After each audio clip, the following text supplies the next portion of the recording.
কোরআনের ভেতরে আপনি বানিয়ে কোনো কিছু প্রবেশ করাতে পারবেন না। এ ক্ষমতা কাউকে আল্লাহ দেয়নি, নবীকে পর্যন্ত দেয়নি। বিশ্ব নবীকে আল্লাহ এমন কড়া কথা কোরআনে আমি আর কোন জায়গায় পাইনি।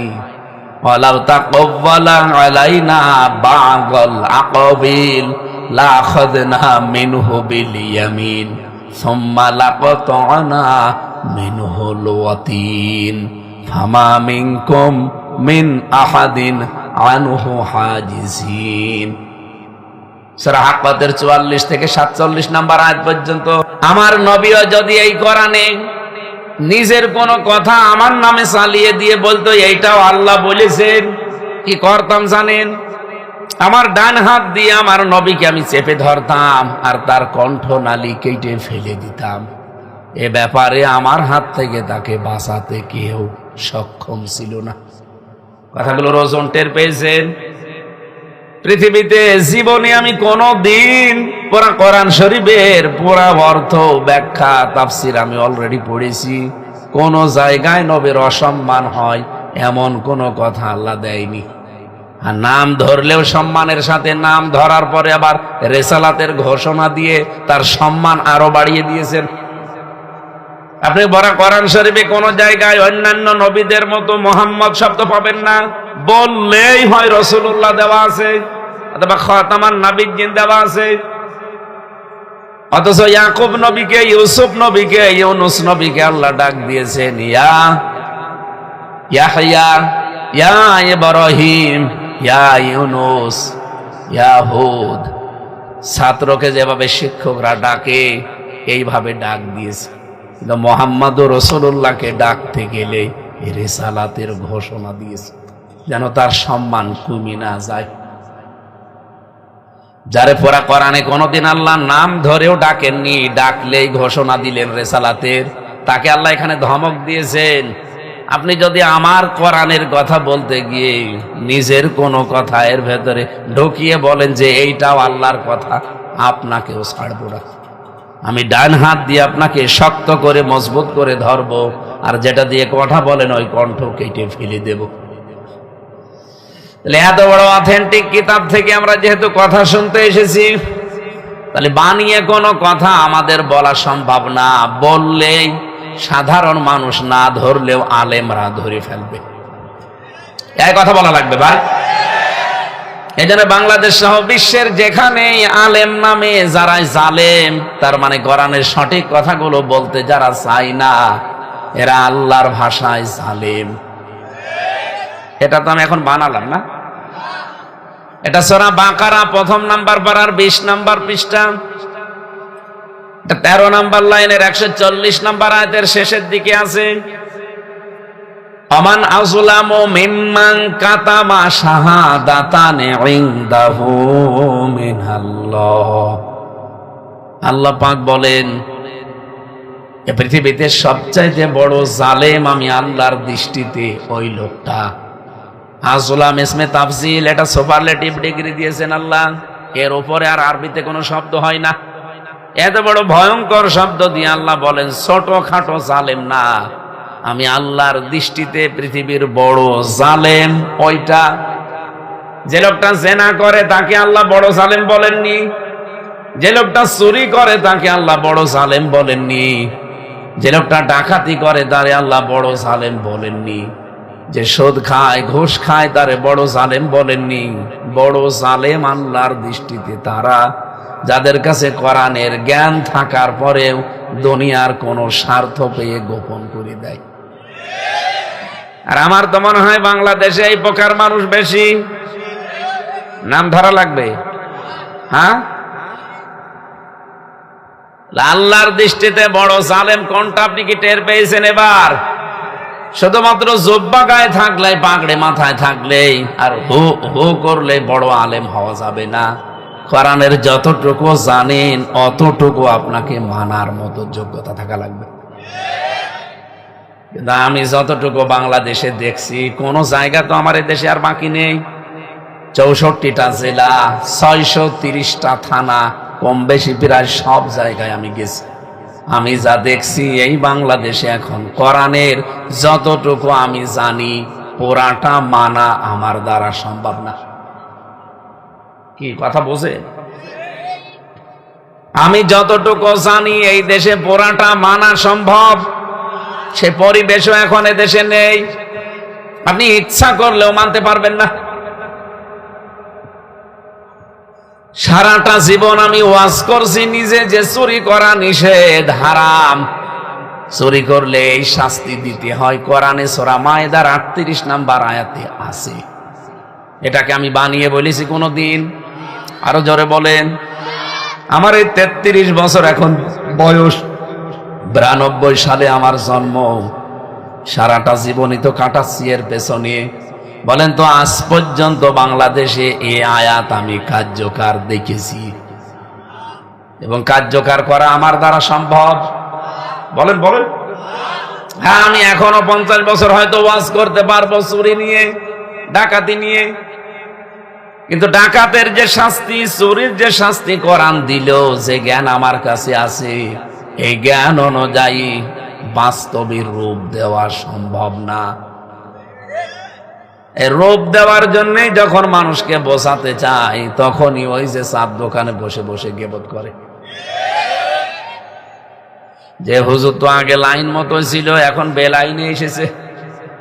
আরে ভাই, এখনই লাইন মতো এসেছি, আগে বেলাইনে ছিলাম। এক কথা বলে না। আর আমরা তো এ লাইনে আসতামও না, আপনারা আসতে বাধ্য করছেন। আমার গ্রামের বাড়ি কুষ্টিয়া, ইবি থানার ভেতরে, পাটিকা বাড়ি ইউনিয়নের ২ নম্বর ওয়ার্ডে। আমি তো ১৯ সালের পর থেকে জেলে ছিলাম। কয় বছর জেলে যাওয়ার আগে গ্রামে একটা জেনার ঘটনা ঘটেছিল। এক মহিলার স্বামী থাকে বিদেশে, ও মহিলা গ্রামের একজনের সাথে লাইন করে কাজ করে ফেলেছে। ৪ জন সাক্ষীও আছে, এমনকি মহিলা নিজেও সাক্ষী দিচ্ছে যে হ্যাঁ আমি করেছি। তা হয়েছে কি?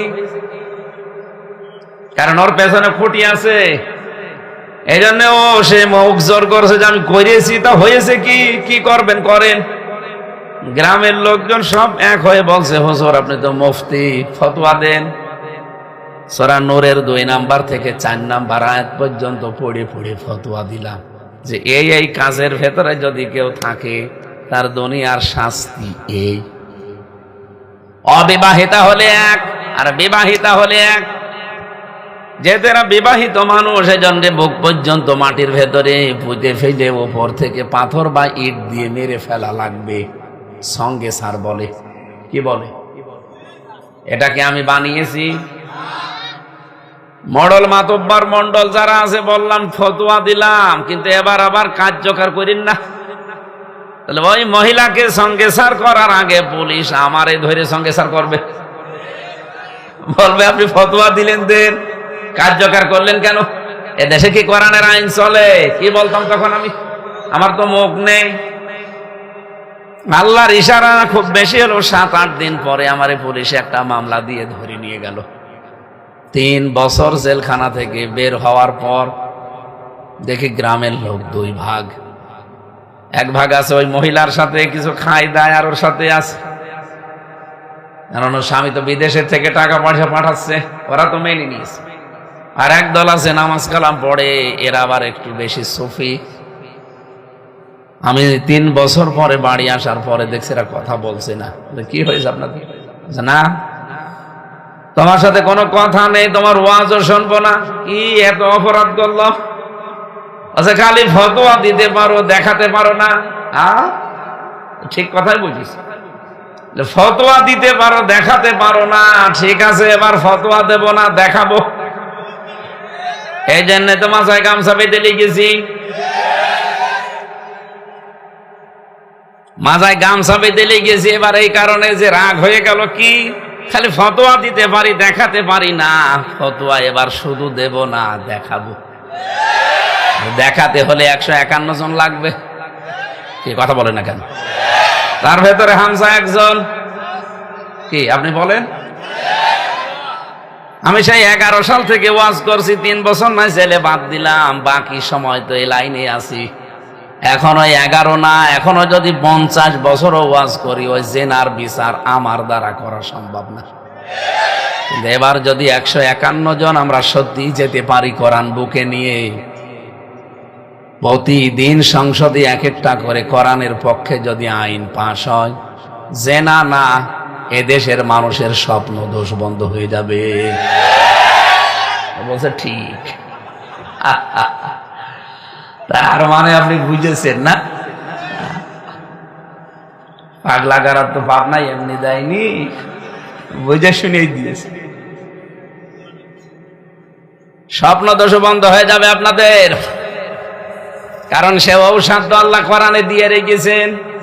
এগুলো শুধু আমরা ওয়াজ করতে পারি, ফতোয়া দিতে পারি, দেখাতে পারি না। আপনারা রাগ ধরিয়ে দিয়েছেন। দেখি পাগলকে যদি বলা হয় যে নৌকা নাড়াবি না, ও বলে আমার মনে ছিল না। আমরা তো লাইনের লোক কিনা বলেন, আমরা তো ওয়াজ করে খেতাম, আপনারা তো নিয়ে আসলেন।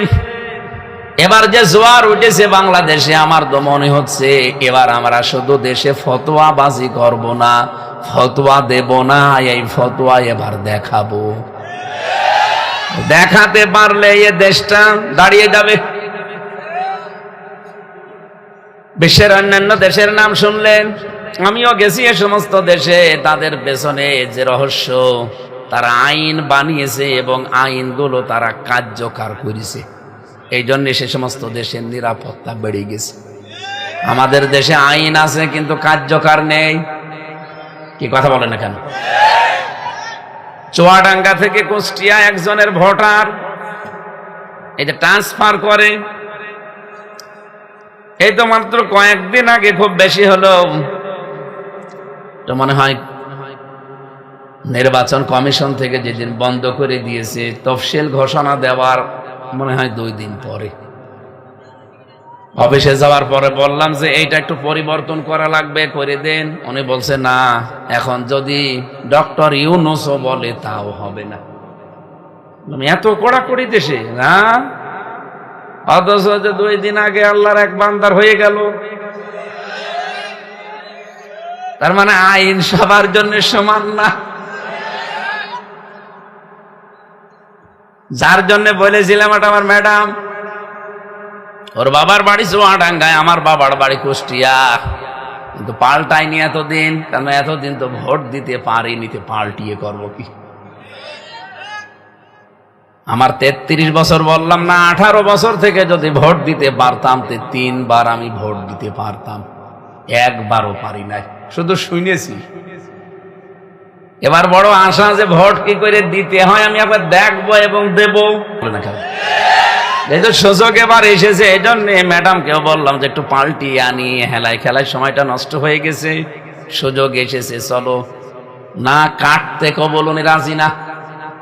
অফিসার এত কড়া, বলছে জীবনও পারবো না হুজুর, এ দেশ এখন আর সেই দেশ নেই। প্রধান উপদেষ্টাও যদি এখন বলে তাও সম্ভব না, কারণ 2 দিন পার হয়ে গেছে। আল্লাহর কাছে শুকরিয়া আদায় করলাম, আল্লাহ এ মনে হয় সিঙ্গাপুর হয়ে গেল, এত কড়াকড়ি। কিন্তু এই 2 দিন আগে এটা দেখে আবার মনটা খারাপ হয়ে গেল না। এই আইন শুধুমাত্র হামজার জন্য, হামজাদের জন্য, অন্যের জন্য না। পৃথিবীর অন্যান্য দেশগুলো যে দাঁড়িয়ে যায়, তাদের পেছনে কয়েকটা কারণ আমি দেখেছি। আইন সবার জন্য সমান, এটা নিশ্চিত করা লাগবে। আপনি কিসের প্রধানমন্ত্রী, কিসের অর্থমন্ত্রী, আর কিসের ফকির, কিসের ভ্যান চালক, সবার জন্য যদি সমান আমরা করতে পারতাম, এই দেশে অন্যায় করে কেউ টিকে থাকতে পারতো না। এটা হবে এবার। ইসলাম যদি আসে ইনশাল্লাহ এটা হবে। কথা বলছেন আমার, এটা হবে ইনশাল্লাহ। এনে কোরআন আমি যতটুকু পড়ি, যতটুকু বুঝি, অতটুকু কিন্তু সত্যি বলছি, মানতে পারছি না। এই মানতে পারছি না, এইটাই তো আমার আফসোস। এবার আমরা মানতে চাই, আর এই মানতে গেলে যা করা লাগবে আমরা ইনশাল্লাহ তাই করব। আর আপনার কাছে যদি এটা মনে হয় যে রাজনীতি এটা একটা ফিতনা মনে হোক, তারপরেও এই ভরসা আমরা করেই নেমেছি। কোরআনে কারীম জানিয়েছে, ওয়া লানা আল্লা নাতাওয়াক্কালা আলাল্লাহি ওয়া ক্বাদ হাদানা সুবুলানা ওয়া লানাসবিরান্না আলা মা আযাইতুমুনা ওয়া আলাল্লাহি ফালইয়াতাওয়াক্কালিল মুতাওয়াক্কিলুন। সূরা ইব্রাহিমের 12 নম্বর আয়াতে আল্লাহ আমাদেরকে বুঝ দিচ্ছেন যে তোমরা বলো ওই সমস্ত মানুষদেরকে যে আমরা কেন আল্লাহর উপরে ভরসা করব না, তিনি তো আমাদেরকে হেদায়েতের সঠিক পথ দেখিয়েছেন। বাংলাদেশে 18 কোটির উপরে মানুষ আমরা, এই জমিন যার, বিধান চলবে তার, এই বুঝ কিন্তু 18 কোটি মানুষের সমান না।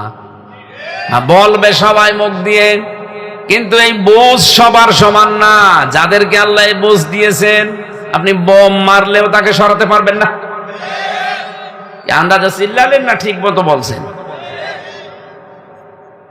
আল্লাহ পাক বলেন এই যে বুঝ আমি যাদেরকে দিয়েছি তারা কিন্তু দ্বার্থহীন কণ্ঠে ঘোষণা দেয়, অমালানা আল্লাহ নাতাওয়াক্কালা আলাল্লাহ, কেন আমরা আল্লাহর উপরে ভরসা করব না? তিনি আমাদেরকে পথ দেখিয়েছেন হেদায়েতের, সবল দিয়েছেন আল্লাহ। সবলানা, সাবিল এক বচন, সবল বহু বচন। পৃথিবীতে বহু বাঁকা পথ তৈরি হয়ে আছে, এই সব পথ থেকে আমার আল্লাহ বাছাই করে, ছাঁটাই করে, নির্বাচন করে নির্বাচিত করেছে আমাকে হেদায়েতের পথে, নয়তো আমিও টিকে থাকতে পারতাম না। ওয়ালা নাসবিরান্না আলা মা আযাইতুমুনা, লামে তাকিদ নুনে সাকিলা, এত বড় গ্যারান্টি সূচক শব্দ আল্লাহ দিয়েছেন। তোমরা আল্লাহর প্রতি ভরসা করার কারণে যদি আমাদেরকে কষ্ট দিতে থাকো, আমরা গ্যারান্টি দিয়ে বলছি যতই কষ্ট দাও আমরা ভরসা করব, ধৈর্য ধারণ করব, সবর করব। কার জন্যে? আর যারা ভরসাকারী তাদের উচিত আল্লাহর উপরে ভরসা করা। আমাদের ভরসা ভারত না, আমাদের ভরসা চীন না, আমাদের ভরসা আমেরিকার, রাশিয়া না, তুরস্ক না, আমাদের ভরসা কে?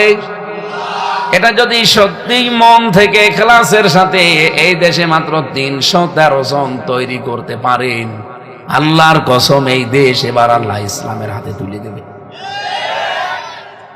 জনসংখ্যা দিয়ে, মানুষ দিয়ে আল্লাহ বিজয় দেয় না। কামিং ফিয়াতিন কলিলাতিন গলাবাত ফিয়াতান কাসীরাতাম বিইজনিল্লাহ আল্লাহু মা'আস সাবিরিন। আল্লাহর সুন্নাত আলাদা। এই পৃথিবীতে বহু অল্প সংখ্যক মানুষকে বেশি সংখ্যক মানুষের উপরে বিজয় দিয়েছে কে? হ্যাঁ, তাদের ভেতরে ছিল শুধু ধৈর্যের এই অটুট বন্ধন। বাংলাদেশে কোটি কোটি মানুষ লাগবে না, 313 জন বদরের মতো এবার তৈরি হওয়া লাগবে। আমরা বিশ্বাস করি, ভরসা করি আল্লাহ তার কথা ঠিক রাখবে। সূরা আনফালের 17 নম্বর আয়াতের তাফসীর পড়ছিলাম। আধুনিক তাফসীরে লেখা আছে বদরের ময়দানে আল্লাহ পাক যে প্রথম 1000, পরে 3000, 5000 এই যে ফেরেশতা পাঠিয়েছিলেন, ওই ফেরেশতা আজও দুনিয়া থেকে আল্লাহ তুলে নেয়নি, কিয়ামত পর্যন্ত তাদেরকে জমিনে রেখে দিয়েছে। আজও যদি পৃথিবীতে কোন জায়গায় বদরের মতো সিচুয়েশন তৈরি হয়, বদরের মতো অবস্থা তৈরি হয়, আর ওই 313 জনের মতো মানুষের ঈমান যদি আল্লাহ দেখে, ওই ফেরেশতাদেরকে কাজে লাগাবে। এইগুলো আমি এখন বানাচ্ছি না। হযরতে আব্বাস রাদিয়াল্লাহু তাআলা আনহু, নবীজির চাচা, উনি কিন্তু বন্দী হয়েছিলেন বদরের ময়দানে। পরবর্তীতে মুক্তিপণ দিয়ে তিনি ছাড়া পেয়ে ঈমান গ্রহণ করার পরে ডাক দিয়ে বলছে, ভাতিজা মুহাম্মদ, তোমার 313 জন সৈন্যই তো আমি চিনি, কিন্তু আমি আবু জেহেলের পক্ষে যুদ্ধ করার কারণে তোমার বিপক্ষে ছিলাম। আমি দেখেছি ওই সময় বড় বড় বিশাল বিশাল লম্বা লম্বা মোটা মোটা ডান্ডা হাতে, এই সৈন্যগুলো তো তোমার সাথে কোনোদিন দেখিনি। এগুলো কোন দিন গোপনে কোথায় ট্রেনিং দিয়েছো বলো দেখি। নবীজি বললেন, চাচা আপনি কাকে দেখেছেন? আপনি যে বলেন যে বিশাল বিশাল লম্বা মোটা মোটা ডান্ডা হাতে, কই, আমি তো কাউকে ডান্ডা দিয়ে এই ময়দানে নিয়ে আসি নাই। আমার অধিকাংশ সাহাবী আমার সাথে এসেছে খেজুরের পাতা আর ডাল নিয়ে, আর আপনি বলছেন বিশাল বিশাল লম্বা লম্বা মোটা মোটা ডান্ডা। আর ওরা অনেক লম্বা লম্বা। এত বড় সাথী আমি কোথায় পাবো? যাদেরকে দেখেছেন ওরা দুনিয়া আর আমার সাথী না, ওরা হচ্ছে আল্লাহর ফেরেশতা। এই দিন নবীজি বলেছিলেন সাহাবীরা যে প্রথমে 1000, পরে 3000, এরপরে 5000 যে ফেরেশতা আল্লাহ পাঠিয়েছে, যেটা আমার চাচাও দেখেছে, এদেরকে আল্লাহ কিয়ামত পর্যন্ত জমিনে রেখে দেবে। যদি জমিনে কোনোদিন এই অবস্থা আসে যে বদরের ময়দান কায়েম হয়ে গেছে, অবশ্যই আল্লাহ ওই ফেরেশতাদেরকে তাদের সাহায্যে কাজে লাগাবে। আমি তো কোরআন হাদিস আর বাস্তবতা ইতিহাস পড়ে যতটুকু আমার মনে হয়, বাংলাদেশ এখন সামনে বদরের ময়দান আসতেছে। দেখেন ওই সময়ের হাল অবস্থা কি ছিল, ইসলাম থাকবে কি থাকবে না? কথা বলেন না কেন? আপনি বদরের ইতিহাস পড়ে দেখেন, ইসলাম থাকবে কি থাকবে না এই অবস্থা ছিল। আমাদের অবস্থা এখন ঠিক তাই। ইসলামে দেশে থাকবে কি থাকবে না, দেশ এবং বিদেশের যে ষড়যন্ত্র চলছে, আপনি আগামী থেকে দেশে মসজিদ বানাচ্ছেন, মসজিদে নামাজ পড়বেন, সেই পরিবেশও পাবেন না। আপনি দেখেন না দাদারা, এখনো পর্যন্ত ইন্ডিয়াতে মসজিদ ভেঙে যাচ্ছে। গতকালকে একটা মসজিদ ভেঙেছে, শুধু নাম মুসলমান, এই জন্য পিটিয়ে মেরে ফেলেছে। বাংলাদেশেও বাড়ি না, মনে মনে করেছিল যে বাংলাদেশে বাড়ি, বাড়িতে তার ভারতের কলকাতায় বাংলায় কথা বলে। অপরাটা ডিটেলস জিজ্ঞাসা না করে শুধু বাঙালি এই নাম শুনেই পিটিয়ে মেরে ফেলেছে। কি ষড়যন্ত্র চলছে এবার টের পান। এখনো যদি আমাদের এই দেশে আমরা যারা আছি এই কামড়া কামড়ি বন্ধ না করেন, শেষে দেশই হারিয়ে যাবে। কোথায় বসে আপনি সুবহানাল্লাহ পড়বেন? যেন আমার আকল আবেদন সব ভুলে যান, সব ভুলে যান। কঠিন অবস্থা চলছে, আপনি টের পাচ্ছেন না।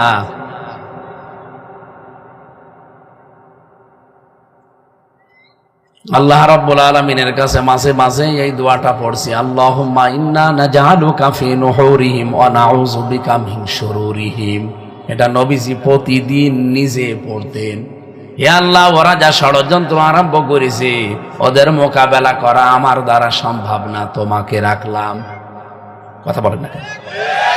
দেশ এবং বিদেশের যে চক্রান্ত এবং ষড়যন্ত্র আরম্ভ হয়েছে, আমাদের দ্বারা যেহেতু সম্ভব না, আমরা রেখে দিয়েছি কাকে? আরো জোরে বলেন। আল্লাহ বলেন, আমার উপরে এই তাওয়াক্কুল, এই ভরসা যদি সত্যি কারো আমি দেখি, কি করব জানো? ওয়াকালাল্লাযীনা কাফারু লিরুসুলিহিম লানুখরিজান্নাকুম মিন আরদিনা আও লাতাউদুন্না ফী মিল্লাতিনা। ওই জামানায় কাফেররা বলেছিল রাসূলদেরকে, এখন কি রাসূল আছে? আছে। রাসূল নেই, কিন্তু রাসূলের নায়েব আছে, উত্তরাধিকারী আছে। নায়েবে রাসূল বলা হয় আলেমদের। এই জন্য আল্লাহ রাসূল দেননি, রসুল দিয়েছেন বহু বছর। এটা এখন তো রাসূলই নেই, রসুল নেই। আল্লাহ কেন এই শব্দ দিলেন? আল্লাহর শব্দগুলো সব সংক্ষিপ্ত, কিন্তু ব্যাখ্যা কিয়ামত পর্যন্ত চলতে থাকবে। যেহেতু রসুল এখন পৃথিবীতে নাই, রাসূলদেরকে বলা হবে কিয়ামত পর্যন্ত যারা সত্যি আলেম আসবে, আলেমে হক্কানি, আলেমে রব্বানি, এরাই হচ্ছে নবীর উত্তরাধিকারী। কাফেরেরা যুগে যুগে তাদেরকে ওই সময় বলেছে, লা নুখরিজান্নাকুম মিন আরদিনা, অবশ্যই তোমাদেরকে এলাকা থেকে, দেশ থেকে বের করে দেব। আজও আমাদেরকে অনেকে বলছে। কথা বলছে না কেন? ১৫০০ বছর আগে সরাসরি আবু জেহেল বলেছিল, এখনো আমাদেরকে অনেকেই বলছে তারা আবু জেহেলের মতোই। আপনি কি মনে করছেন নাম আহমদ আলী, মোহাম্মদ আলী থাকলে ওটা মুসলমান? আবু জেহেলও বুঝে শুনে জেনেই বিরোধিতা করেছিল। ওর নাম ছিল আবুল হাকাম, জ্ঞানীর পিতা। জ্ঞানটা কাজে লাগেনি, এই জন্য নবীজি ওর নাম দিয়েছে আবু জাহাল, মূর্খের পিতা। আমি মাঝে মাঝে ওর জীবনী পড়ে একটু চিন্তা করি, আল্লাহ এত বড় জ্ঞানী মানুষ, নবীজি নাম কি দিয়েছে যে আবু জাহাল, মূর্খের পিতা। আজ ১৫০০ বছর আগে সে মারা গেছে। আজ পর্যন্ত আপনি দেখেন পৃথিবীর কোন জায়গায় তার নামে একটা লোক পাবেন না। কেউ কি বলে যে কুকুরটা আমি আবু জেহেলের নামে রাখলাম? বলে? কুকুরও পোষে না। সে যে বিরোধিতা করেছিল কি আন্দাজে না জেনে শুনে? বলেন বলেন। এটা সূরা আনামের ভেতরে আছে 7 নাম্বার পারার 10 নাম্বার পৃষ্ঠার 12 নাম্বার লাইনের 33 নাম্বার আয়াতে আছে তাফসিরে, قد نعلم إنه لا يحزنك الذي يقولون فإنهم لا يكذبونك। এই আয়াতের তাফসিরে আমি শানে নজরটা বলছি, ইবনে কাসিরে পাবেন। আবু জেহেল একদিন আখনাস বিন শুরাইক তার এক কর্মীকে ঘরের ভেতরে নিয়ে বলছে, নেতা, যে মোহাম্মদ যেটা বলে এটা কি সত্য? না, ওইগুলো সব সত্য কথা। আখনাস জিজ্ঞাসা করছে, নেতা আপনি কি বললেন? সবই যদি সত্য কথা হয় তা আপনি মানেন না কেন? আবু জেহেল এদিক ওদিকে তাকিয়ে বলছে, আশপাশে কেউ আছে? বলছে নেই। ওই দিন আবু জেহেল বলেছিল যে এই কারণে তো তুই কর্মী আর আমি নেতা। ও যা বলে সবই সত্য আমি জানি, কিন্তু যদি মেনে নেই তা আমার চেয়ার থাকে। ওগুলো যদিও জনগণকে বুঝিয়ে ফেলে, আর জনগণ যদি সত্যি বুঝে ফেলে তে আমার চেয়ার জনগণ রাখে। এই জন্য আমি নিজেও বোঝার পরে না বোঝার ভান করে থাকি, জনগণকেও বুঝতে দেই না, চেয়ার এই জন্যই ঠিকই আছে। আবু জেহেল যে বিরোধিতা করেছিল না জেনে না বুঝে, কথা বলেন না কেন? আপনি বলেন আজ বাংলাদেশের যে মুসলমান নাম নিয়ে কোরআনে জমিনে কায়েম হোক এটা চাই না, ও জেনে শুনে বুঝে বিরোধিতা করছে। ওর নাম যতই ভালো সুন্দর হোক, ও তো আর বোকার আবু জেহেল। ও ভালো করে জানে জালেমরা যেটা আসলে বলতে চায় এটা যদি জনগণ বুঝে ফেলে জীবনেও এই দেশের চেয়ার আমাদের দেবে না, কারণ আমরা তো চেয়ারের যোগ্যই না। এ কারণে বিভিন্ন রকমের উল্টা পাল্টা নাম আলেমদের নামে লাগিয়ে দেয়। আমার নামও লাগিয়ে দিয়েছে, আমি নাকি বাচ্চা রাজাকার, শয়তানও হাসে। এক কথা বলেন না কেন? সুতরাং এই সমস্ত ট্যাগ দেওয়া বন্ধ করেন।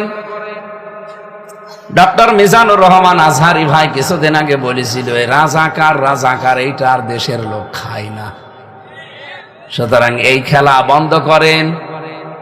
অনেকের মন খারাপ হয়ে গেছে যে এই ব্যবসাটাও করতাম, এই চেতনাটাই ও আঘাত দিল।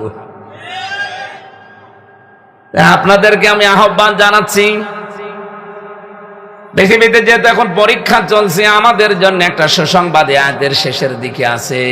ওরা চায় আমাদেরকে এই ভয় ভীতি দেখিয়ে হয় এলাকা ছাড়া, দেশ ছাড়া, অথবা আওলা তাউদুন্না ফি মিল্লাতিনা, তারা এটা মনে প্রাণে চায় আমরা যেন তাদের মতো হয়ে যাই, তাদের দলে ভিড়ে যাই, তাদের যে ধর্ম কর্ম ওর মতো আমাদের জীবন চলে আমরা চালাতে চাই।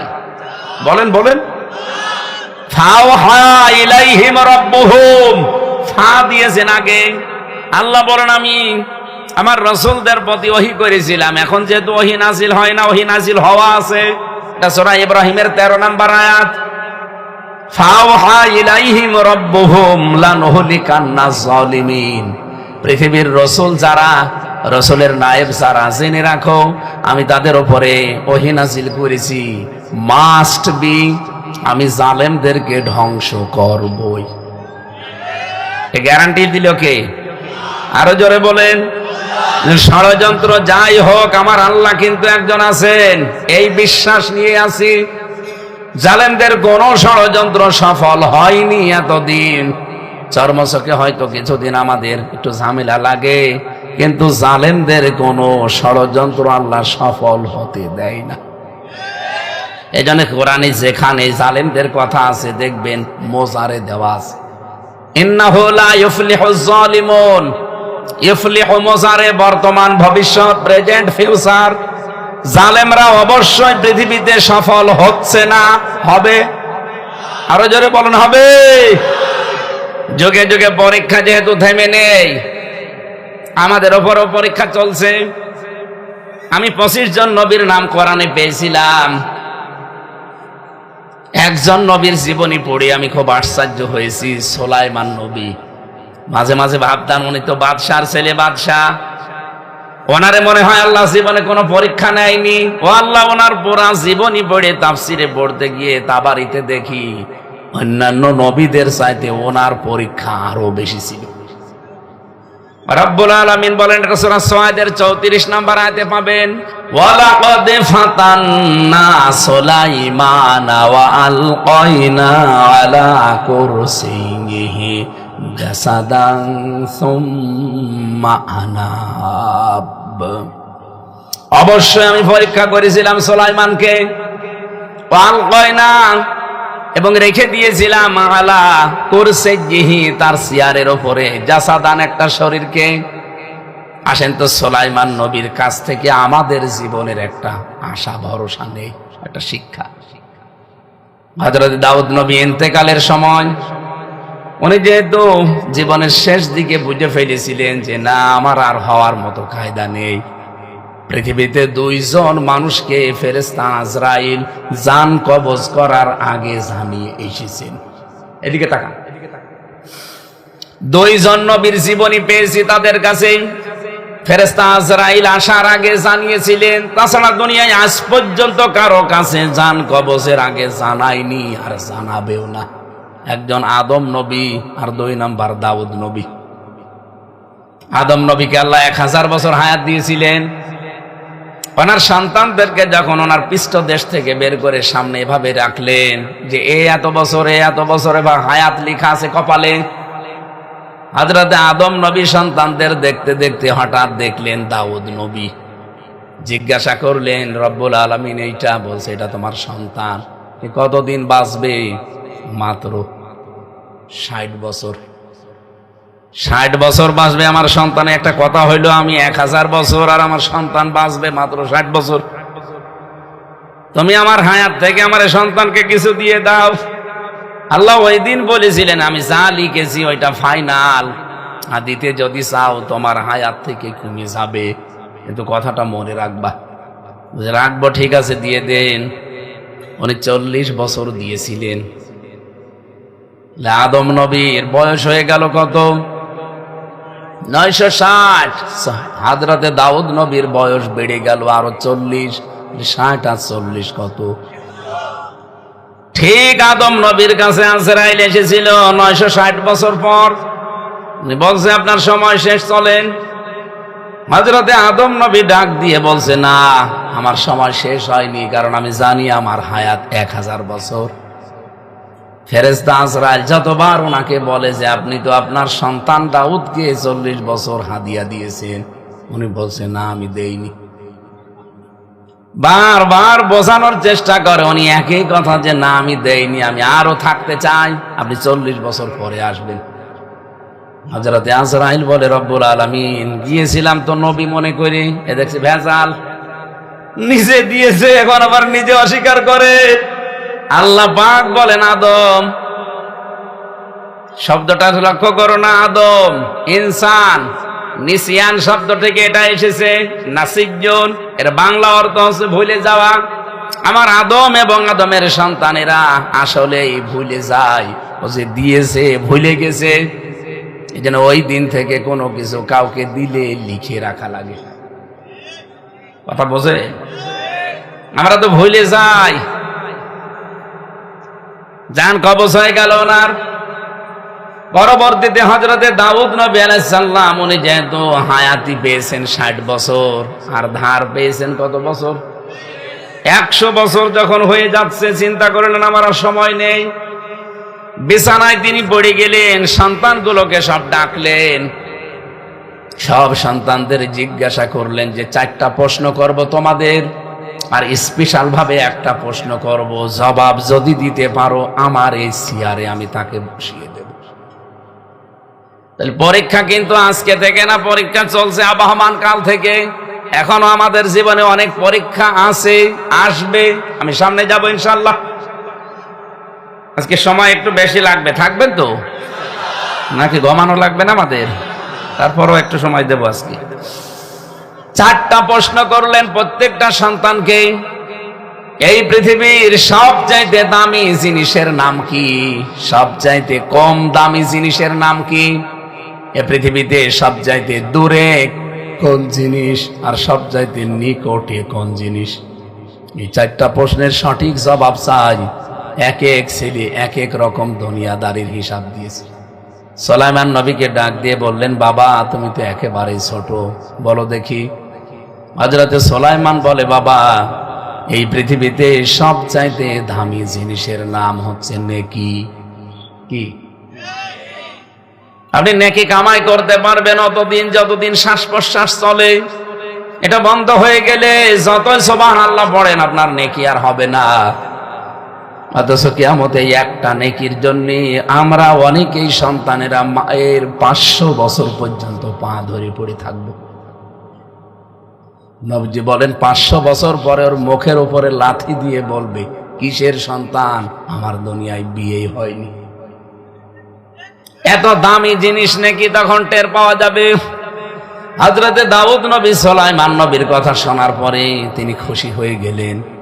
দ্বিতীয় নম্বর বললেন, বাবা এ পৃথিবীতে সব চাইতে কম দামি জিনিসের নাম হচ্ছে আপনার লাশ। আপনি এখন বাদশাহ, চেয়ারে আছেন, অনেক দাম আপনার, ভেতর থেকে রুহটা বের হয়ে যাক। আপনাকে আমরা যতগুলো ভাই আছি 4 আনা দিয়ে কিনতে চাবো না, কোন দাম আপনার আর পৃথিবীর মানুষের কাছে নেই।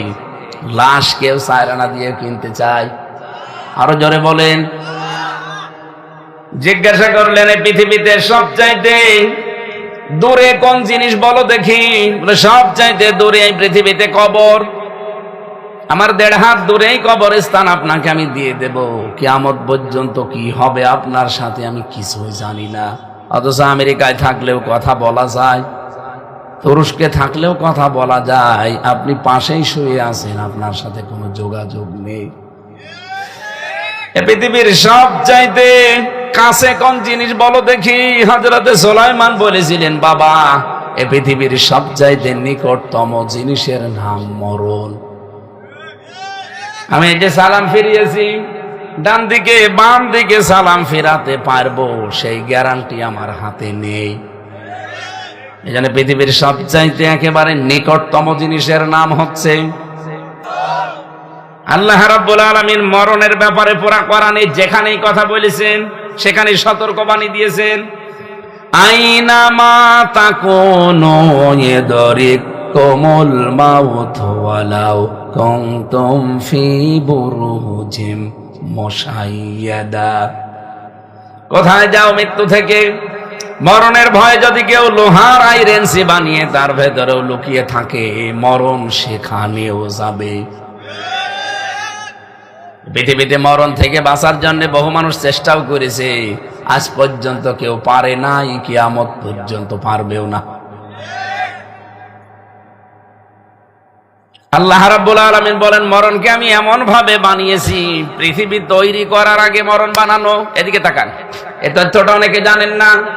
সূরা মুলকের ভেতরে পাবেন, আল্লাযী খালাকাল মাউতা ওয়াল হায়াতা লিয়াবলুয়াকুম আইয়ুকুম আহসানু আমালা।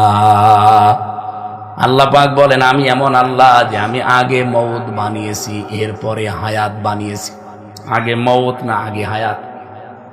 বলেন বলেন, কি বুঝলেন এখান থেকে? তাফসির পড়তে গিয়ে বহু তাফসির আমি এক জায়গায় মিলিয়েছি, দেখি কোন মুফাসসিরের কওল কোন রকম। আল্লাহ আগে মউত দিলেন কেন? অধিকাংশ মুফাসসির নেকরামের ব্যাখ্যা লিখতে গিয়ে লিখেছেন, মানুষকে আল্লাহ স্মরণ করাতে চেয়েছেন, হে পৃথিবীর মানুষেরা, তুমি যত উপরে ওঠো না কেন, এই কথা সব সময় মনে রাখবা যে মরা লাগবে। অনেক কানাডা, আমেরিকা, থাইল্যান্ড যাই বলেন, যে দেশের সিটিজেন পাক না কেন, বাংলাদেশের প্রধান উপদেষ্টা হোক না কেন, তাম পৃথিবীর মোড়ল ডোনাল্ড ট্রাম্পও এ কথা মনে করা লাগবে যে যত উপরে উঠেছি মরা লাগবে। আল্লাহ মরণের কথা আগে দিয়েছেন, এই জন্যে হায়াতা, হায়াতের কথা দিয়েছেন পরে, হায়াতের ব্যাপারে কথা দিয়েছেন পরে। আমি পড়তে গিয়ে 5 প্রকার হায়াতের নাম পেয়েছি। এক প্রকারের নাম হচ্ছে আলমে আরওয়া, রুহের জগৎ, যেটা ওই হায়াতে আমরা ছিলাম। দ্বিতীয় হায়াতের নাম হচ্ছে আলমে বোতন, মায়ের পেটের যে হায়াত, ওখানে 10 মাস 10 দিন সর্বোচ্চ, এর নিচেও কেউ থাকে 7 মাস 8 মাস 9 মাস। 3 নাম্বার হায়াত যেটা আলমে দুনিয়া, এই দুনিয়ার এই হায়াতে নির্দিষ্ট সময় আছে। এরপরে 4 নাম্বার হায়াত চলবে আলমে বারজাখ, কবরের জগৎ। 5 নাম্বার হায়াত যেটা আছে আলমে আখিরাত, যেটা শুরু হয়ে গেলে আর কোনোদিন শেষ হবে না। আল্লাহ রাব্বুল আলামিন স্মরণ করেন এই আয়াত দিয়ে যে তোমাদের মউত আর হায়াত বানালাম, দুনিয়ার এই ছোট্ট জীবনে আমি পাঠিয়ে দিলাম লিয়াবলুয়াকুম আইয়ুকুম আহসানু আমালা, আমি যেন পরীক্ষা করে নিতে পারি তোমাদের ভেতরে সব চাইতে ভালো কাজ কে করে আসতে পারো। আল্লাহ কিন্তু বেশি কাজ কে করে আসতে পারে কথা বলেন নাই, তাহলে আকসারু আমালা দিতেন যে বেশি বেশি কাজ চাই। আল্লাহ বলেন ভালো কাজ চাই, যে কাজই করবা কাজটা যেন ভালো হয়, কাজটা যেন মজবুত হয়, কাজটা যেন টিকে থাকে। আজ এই আয়াতটা যদি আমরা বাংলাদেশে অন্যান্য দেশের মতো মেনে চলতাম, তারা আয়াত হয়তো জানে না কিন্তু এর বাস্তবতা মানে। আপনি মালয়েশিয়াতে একটা রাস্তা তৈরি হলে 100 টাকা যদি খরচ হওয়ার কথা লাগে, 100 টাকায় খরচ করে রাস্তায়। এই জন্য 100 বছর যদি ওই রাস্তাটা টিকে থাকার কথা হয়, 120 বছর চলে যায়। আর আমাদের রাস্তার বাজেট হয় 100 টাকা, 30 টাকা খরচ হয়, 70 টাকা আল্লাহর ওলিরা খেয়ে ফেলে। যাওয়ার কথা ছিল রাস্তায় 100 বছর, শেষে 2 বছর পরে ডেলিভারি রোড হয়ে যায়।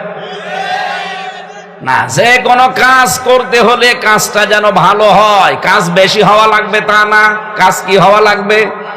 আরো জোরে বলেন। কোন কাজকে ভালো করতে হলে আবার শর্ত আছে কিছু কিছু।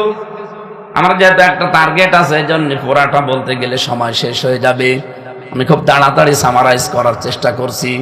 4 নাম্বারে হযরতে সুলাইমান নবীকে দাউদ নবী বললেন সব ভাইয়ের কাছে একটা বাক্স নিয়ে আসলেন, বললেন এই বাক্সের ভেতরে কি আছে আন্দাজে বলা লাগবে। এক এক ভাই এক এক জিনিসের নাম বলেছে। হযরতে সুলাইমান নবী বাক্সের কাছে গিয়ে তিনি চোখ বন্ধ করে একটা আন্দাজ করলেন, অনুমান করে আন্দাজ করে বললেন, বাবা আমার কাছে যে জ্ঞান আছে, আমার তো মনে হচ্ছে এই বাক্সের ভেতরে একটা আংটি আছে। খুলে দেখা গেল সত্যি আংটি আছে, জল জল করছে। আংটিটা হযরতে দাউদ নবী নিজে তুললেন, সুলাইমান নবীর হাতে লাগিয়ে দিলেন, ডাক দিয়ে বললেন আজকে থেকে এই চেয়ারে আমার পরে তোমার স্থান, কিন্তু যতদিন এই আংটিটা হাতে থাকবে পৃথিবীর যত কিছু আছে সব আল্লাহ তোমার তাবে অনুগত অনুসারী করে দেবে।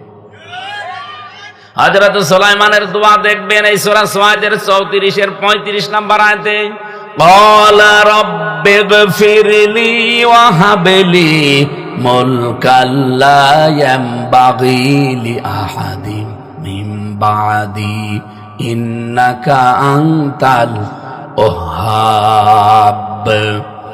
সুলাইমান নবী আংটিটা হাতে পরে বললেন, রব্বুল আলামিন আমাকে মাফ করে দেন, আর আমার পরে আমাকে আপনি এমন একটা রাজ ক্ষমতা দান করেন যে আমার পরে পৃথিবীতে এরকম ক্ষমতা আর কাউকে দেবেন না। নিশ্চয় আপনিই মহাদাতা। বলেন তো সুলাইমান নবী যে আংটি পরলেন, রব্বুল আলামিনের কাছে দোয়া করলেন যে আমি রাজ ক্ষমতা চাই, আমার পরে আপনি আর কাউকে দেবেন না। সুলাইমান নবী এই ক্ষমতা চেয়েছিলেন দুনিয়া ভোগ করার জন্য। এই কথা বুঝে বলবেন, দুনিয়াতে বেশি বেশি বিয়ে করবেন এই জন্যে, টাকা পয়সা কামাবেন এই জন্যে। কেন করেছিলেন এই দোয়া? একটা বারের জন্য আপনার মনে প্রশ্ন আসে না নাকি আয়াত কোনোদিন শোনেননি? 25 জন নবীর নাম বললাম না কোরআনে আছে, শুধু একজন নবীর দোয়া ছিল তার ব্যক্তিগত, আর 24 জন নবীর দোয়া ছিল সব রাষ্ট্রকেন্দ্রিক। হযরত ইউসুফ নবীর দোয়া করেছিলেন রাষ্ট্রকেন্দ্রিক, মুহাম্মদ রাসূলুল্লাহ দোয়া করেছেন রাষ্ট্রকেন্দ্রিক।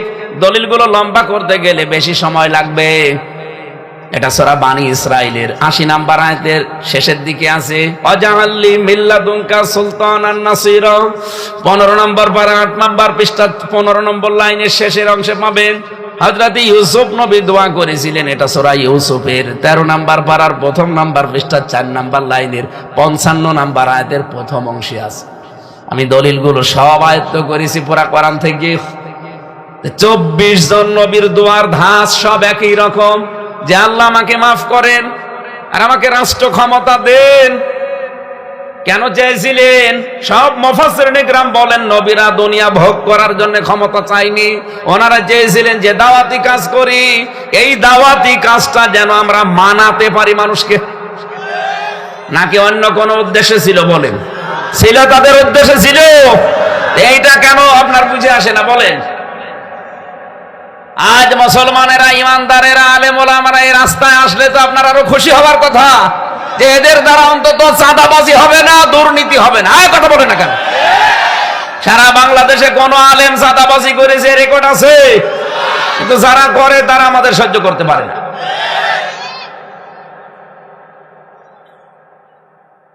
হযরতে সুলাইমান নবীকে আল্লাহর নবী দাউদ বললেন, আংটি হাতে দিলাম, যে কথাগুলো বললাম এগুলো জীবনে পাবা, সব তোমার তাবে হয়ে যাবে, এমনকি জিন পর্যন্ত তোমার কথা শুনবে।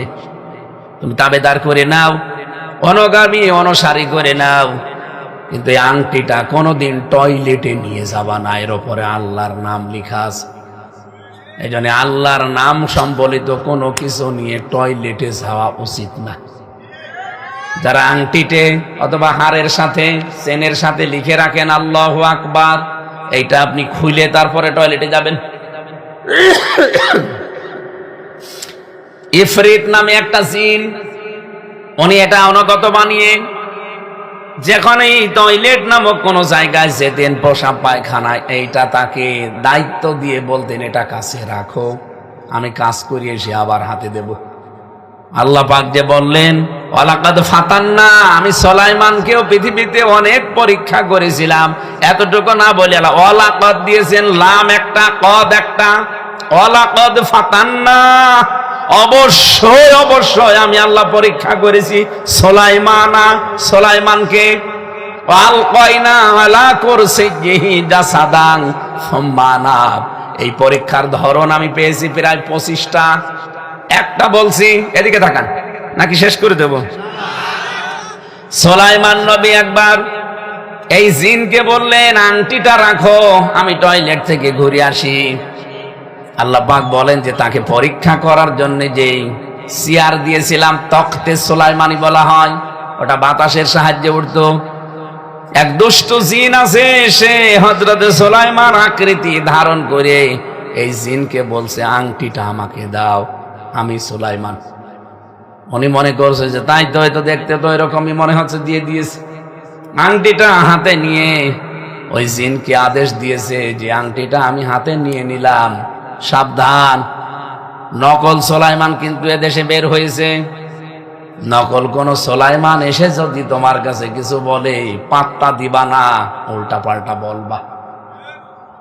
অত আংটি নিয়ে পালিয়েছে। হযরতে আসল সুলাইমান নবী যিনি বের হয়ে বলছে, সে আংটি কই? বলছে এই তো, মিলে যাচ্ছে। কিছুক্ষণ আগে বলেছে যে নকল সুলাইমান দেশে আছে, তোমার কাছে ঝামেলা করবে। আপনি কি আসল না নকল? কিসের আসল নকল? না, নকল সুলাইমান আছে দুনিয়ায়, আমি আংটি সুলাইমান নবীকে দিয়েছি, আপনি ঠিক ওই নকলটা। এমন পিটানো পিটিয়েছে। আল্লাহ পাক বলেন, জাসাদান আলা কুরসিহি জাসাদান সুম্মা আনাব, আমি তাকে ফিরিয়ে নিয়ে এসেছিলাম শেষ পর্যন্ত। এই আয়াতের পরের আয়াতের ব্যাখ্যা দেওয়া আছে, লক্ষ লক্ষ কথা আছে ইবনে কাসিরে আর তাবারিতে তাফসিরে। আমরা এটা বলার উদ্দেশ্য না, কোন মানুষ যদি সত্যি পরীক্ষা নিরীক্ষা আমার আল্লাহ কাউকে করতে চান, ওটা বন্ধ হয়ে যায়নি। আজও পরীক্ষার মাধ্যমে তাকে আল্লাহ দুনিয়ার জমিনে প্রতিষ্ঠা দিতে চান। আর আল্লাহর সুন্নাত নিয়ম হচ্ছে 5টা। এই জমিনে যারা জুলুম, নির্যাতন, অত্যাচারের শিকার হবে, আল্লাহর 1 নাম্বার সুন্নাত হচ্ছে তাদেরকে আল্লাহ জমিনের উত্তরাধিকারী বানিয়ে দেবে। আমার তো বিশ্বাস কোরআনের উপরে 100 ভাগ, আপনার না 98 ভাগ? আরো জোরে বলেন, কত ভাগ? 100 আমি কোরআনে কারিমকে বিশ্বাস করি। আল্লাহর প্রথম সুন্নাত যেহেতু এইটা, যে জমিনে যারা জুলুম অত্যাচার নির্যাতনের শিকার হয়, মায়ের আল্লাহ তাদেরকে জমিনের নেতা বানিয়ে দেয়, উত্তরাধিকারী বানায়, জমিনের শাসন ক্ষমতা তাদেরকে দান করেন। এটা সূরা কসস 20 নম্বর পারা 4 নম্বর পৃষ্ঠার 13 নম্বর লাইনের 5 এবং 6 নম্বর আয়াতে আছে। দলিলগুলো বাড়ি যেয়ে দেখে নিয়েন, তাহলে আপনার মনের ভেতরে একটু অন্তত আশার সঞ্চার হবে। আমি যে আশা পাই এমনি না, কোরআনে আছে, এই জন্য আমি জোর ধরি যে বাংলাদেশে এবার ইসলাম কায়েম হবে। হয় আপনি সাথে থাকলে আপনাকে নিয়ে হবে, আপনি যদি সাথে না থাকতে চান আপনাকে মাইনাস করে হলেও হবে। কারণ আল্লাহর সুন্নাত আল্লাহ পালন করবে, নাকি আমাদের মতো কথা দিয়ে কথা রাখবে না? বলেন বলেন। বিশ্ব নবীকে ঠিক এই রজব মাসে, আজকে 9 তারিখ, 27তম 26তম দিন দিবাগত রাতে 27 তারিখে এই ধলির ধরা থেকে এই অবস্থায় চলছিল পৃথিবীতে। জুলুম নির্যাতন অন্ধকার নেমে এসেছে। ওনাকে নিজের কাছে নিয়ে গেলেন আল্লাহ, মসজিদে হারাম থেকে মসজিদে আকসা, এরপরে আরো সে 7 তবক আসমান পার হয়ে লিনুরিয়াহু মিন আয়াতিনা। রব্বুল আলামিন বলেন, তাকে আমি এই পৃথিবীতে নিদর্শন দেখিয়েছিলাম। এখান থেকে প্রথম আসমান, দ্বিতীয় আসমান, তৃতীয় আসমান, ষষ্ঠ আসমান, আমার আরশ মহল্লা, যত কিছু আমি বানিয়েছি, লৌহ কলম, জান্নাত জাহান্নাম, পুল সিরাত মিজান, সবগুলো তাকে জিবরাইলকে দিয়ে দেখালাম। এই দেখাতে দেখাতে একটা জিনিস তাকে জান্নাতের ভেতরে দেখিয়েছি, তার নাম হাউজে কাউসার। পরে জান্নাতুল ফেরদাউসের ভেতরে যখন প্রবেশ করলেন, দেখলেন একটা গম্বুজ, চারিদিকে লেখা আরবিতে বিসমিল্লাহির রহমানির রহিম, ফোঁটা ফোঁটা পানি পড়ে আর নালা হয় ওই গম্বুজের ভেতরে, শব্দ হয়। জিবরাইলকে বললেন, এইটা কি? হযরতে জিবরাইল ওই সময় বলেছেন, হে নবী, এইটার নাম সেই কাউসার। কি অবস্থা দেখি ভেতরে, আমাকে দেখান। তিনি দেখালেন যে চারিদিক থেকে ফোঁটা ফোঁটা হয়ে পানি, এই যে বিসমিল্লাহর শেষ থেকে, আল্লাহ শব্দের লাম থেকে, রহমান শব্দের নুন থেকে, রহিম শব্দের মিম থেকে ফোঁটা ফোঁটা পানি পড়ে চারিদিকে নালা হয়ে এই গম্বুজের ভেতরে পড়ে। কি এ পানির এত বড় মাহাত্ম্য! জিবরাইল বলেছেন, হে নবী, এই পানি কিয়ামতে যে 1 গ্লাস পান করতে পারবে, জান্নাতে যাওয়ার আগ পর্যন্ত তার পিপাসা আর লাগবে না। নবীজি ওই সময় বলেছিলেন, ভাই জিবরাইল, এটা পাবে কারা? ওই জান্নাতের ভেতরেই জিবরাইল তাকে জানিয়েছে, হে নবী, আপনি দেখেন না কি লেখা আছে? এই বিসমিল্লাহর আমল দুনিয়ায় যারা করতে পারবে তাদেরকে আল্লাহ এটা দেবে। পৃথিবীতে আসার পরে নবীজি যে কোনো কাজ শুরু করার আগেই বিসমিল্লাহ বলতেন, আর মাঝে মাঝে আল্লাহকে বলেন, রব্বুল আলামিন, আমি কিন্তু বিসমিল্লাহর আমল ছাড়ি না, তুমি আমাকে হাউজে কাউসার থেকে বঞ্চিত করো না। ওহী নাযিল হয়ে গেল নবীজির উপরে সূরা কাউসার, ইন্না আ'তাইনাকাল কাউসার। হে নবী, এই কাউসার আমি আপনার নামে রিজার্ভ করে দিলাম। আপনার মনের অবস্থা আমি টের পাচ্ছি যে আপনি কোনো কাজে বিসমিল্লাহ বাদ দেন না। আপনার জন্য আমি এটা লিখে দিলাম, রিজার্ভ করে দিলাম, কিয়ামতে আপনার হাতে ছাড়া কেউ কাউসার খেতে পারবে না। কিন্তু শর্ত দিয়ে দিলাম, ফাসাল্লি লিরাব্বিকা ওয়ানহার। আপনার কাছ থেকে হাউজে কাউসার যদি কেউ পেতে চায়, খেতে চায়, দুনিয়ায় তাকে রবের জন্য নামাজ পড়া লাগবে। বাংলাদেশের সবার নামাজ কি রবের জন্য হয়? এই যে নির্বাচন আসতেছে, অনেকেই নামাজ পড়বে নির্বাচনে ভোট পাওয়ার জন্য। এটা বেশি বললাম? কত মানুষ অলরেডি এখন লেগে পড়েছে, সারা জীবন টুপির বিরোধিতা করে, জুব্বার বিরোধিতা করে, এখন নিজেই টুপি মাথায় দিয়ে ফেলেছে। এসঙ্গে আসলে টুপি মাথায় দেওয়া না ধান্দা? এই ধান্দাবাজিতে পড়বেন না। তো বলছেন শুধু সামিয়ানার নিচে। আল্লাহর ওলি চেহারা দেখলে আর রাতের বেলা যদি আপনি একটু মাল পানি পান, সবই তো ভুলে যাবেন। না, নামাজ আমরা দুনিয়ার কোনো উদ্দেশ্যে না, নামাজ পড়া লাগবে লি রব্বিকা, রবের জন্য। 2 নম্বরে ওয়ানহার, কোরবানি দেওয়া লাগবে। কোরবানি মানে শুধু পশু কোরবানি না, নাহারের অর্থ 3টা। 1 নম্বরে হজের ক্রিয়াকলাপ, 2 নম্বরে ইবাদত বন্দেগী, 3 নম্বরে পশুর গলায় ছুরি দেওয়া। আর এখন ব্যাখ্যাগুলো আরো বেশি বলতে পারলে ভালো হতো। পৃথিবীতে যত কষ্ট স্বীকার করেন দিনের ওপরে চলতে গিয়ে, এইটাও নাহার। এখন বাংলাদেশে ইসলামের ওপরে চলতে গিয়ে কষ্ট হয় না, পাশাপাশি 2 জন চাকরি করছে, এর সংসারই চলে না, আর এর টিভি ফ্রিজ খাটের অভাব নেই, ওরে তো জিবরাইল সব দিয়ে যায়। বলেন এই অবস্থা দেশে আছে না নেই?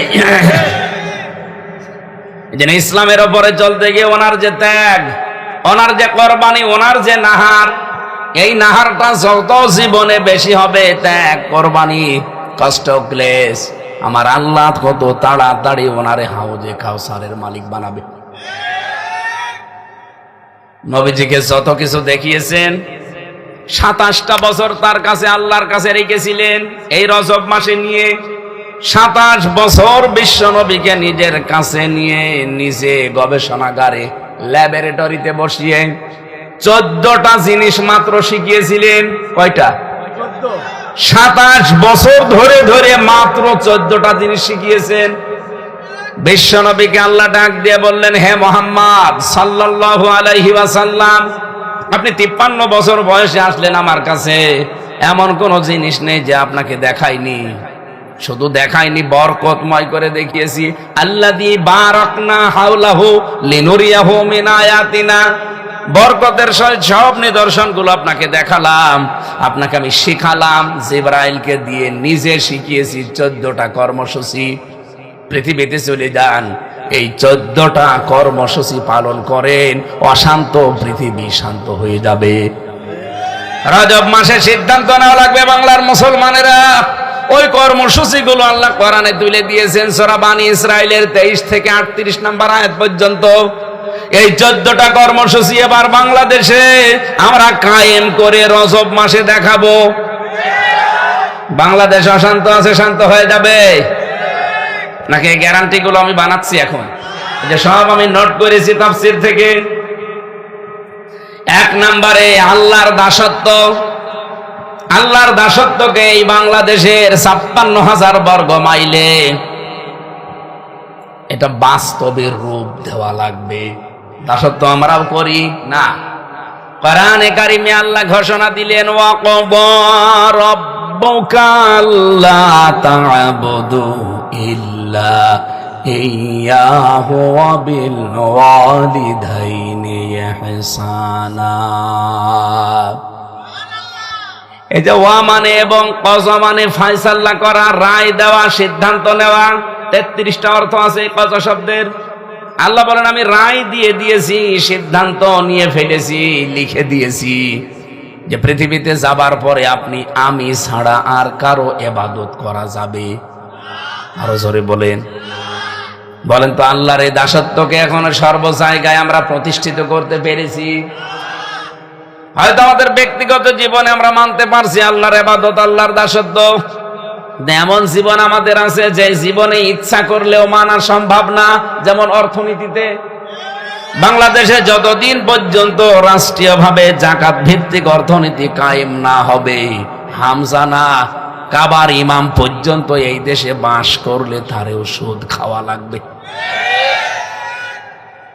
এই যে মাথার ভেতরে যে টুপিটা দেখতে অনেক ভালো লাগছে না, এর ভেতরে সুদ আছে। এই যে পাগড়িটা, এর ভেতরে সুদ আছে। কারণ এই টুপি, এই পাগড়ি যে ফ্যাক্টরিতে বানিয়েছে, এবার ফ্যাক্টরির মালিক ব্যাংক থেকে লোন নিয়েছে, আর লোন তো সুদ ছাড়াই দেয়। সুদ ছাড়াও লোন দেয়, কিন্তু যাকাত ভিত্তিক অর্থনীতি রাষ্ট্রীয়ভাবে কায়েম থাকা লাগবে। সৌদি আরবে আছে, আপনি যান। আমাদের 56,000 বর্গ মাইলে ফেরেশতা যদি এখন এসে বাস করে, তারও ডাইরেক্ট ইনডাইরেক্ট সুদ খাওয়া লাগবে। আল্লাহর দাসত্ব আমাদের সব জায়গায় করা যেহেতু সম্ভব না, এই জন্য আমরা এই দেশে আল্লাহর দাসত্ব করা যায়, এই পরিবেশ এবার তৈরি করবো ইনশাআল্লাহ।